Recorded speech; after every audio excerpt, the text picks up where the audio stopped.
ইহুদিবাদী ইসরায়েল থেকে আসা নতুন রেকর্ড নিবন্ধনের আবেদনগুলো আর পর্যালোচনা করবে না বলে সাফ জানিয়ে দিয়েছে গিনেস ওয়ার্ল্ড রেকর্ডস কর্তৃপক্ষ। সম্প্রতি এক ঘোষণায় প্রতিষ্ঠানটি জানায় তারা বর্তমানে ইসরায়েলের পক্ষ থেকে পাঠানো কোনো আবেদন বিবেচনা করছে না। এই সিদ্ধান্তকে রাজনৈতিক উদ্দেশ্য প্রণোদিত বলে দাবি করেছে একটি ইসরায়েলি প্রতিষ্ঠান। কিডনি দানকে উৎসাহ দানকারী ইসরায়েলি প্রতিষ্ঠান মাতনাত চাইম গিনেস রেকর্ডসের কাছে একটি নতুন আবেদন জমা দেওয়ার পরই এই সিদ্ধান্ত আসে। সংস্থাটি ফিলিস্তিনি ভূখণ্ডে মোট 2000 জন দাতাকে সংগঠিত করেছে, যারা অপরিচিত মানুষদের কিডনি দান করেছেন।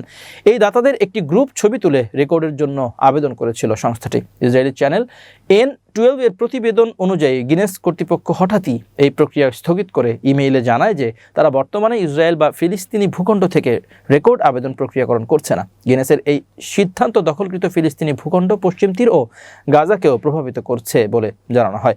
মাতনাত চাইমকে পাঠানো চিঠিতে গিনেস কর্তৃপক্ষ সরাসরি উল্লেখ করে, আমরা বর্তমানে ইসরায়েল থেকে রেকর্ড নিবন্ধনের আবেদনগুলো পর্যালোচনা করছি না। ব্রিটেন ভিত্তিক রেকর্ড সংরক্ষণকারী প্রতিষ্ঠানটি তাদের আবেদন প্রত্যাখ্যান করায় ইসরায়েলি চ্যানেল 12 উল্লেখ করে, ইসরায়েলি প্রতিষ্ঠানটি গিনেসের এই সিদ্ধান্তকে রাজনৈতিক উদ্দেশ্য প্রণোদিত বলে মনে করছে, যদিও এই বিষয়ে গিনেস কর্তৃপক্ষ এখনো কোনো আনুষ্ঠানিক বিবৃতি প্রকাশ করেনি।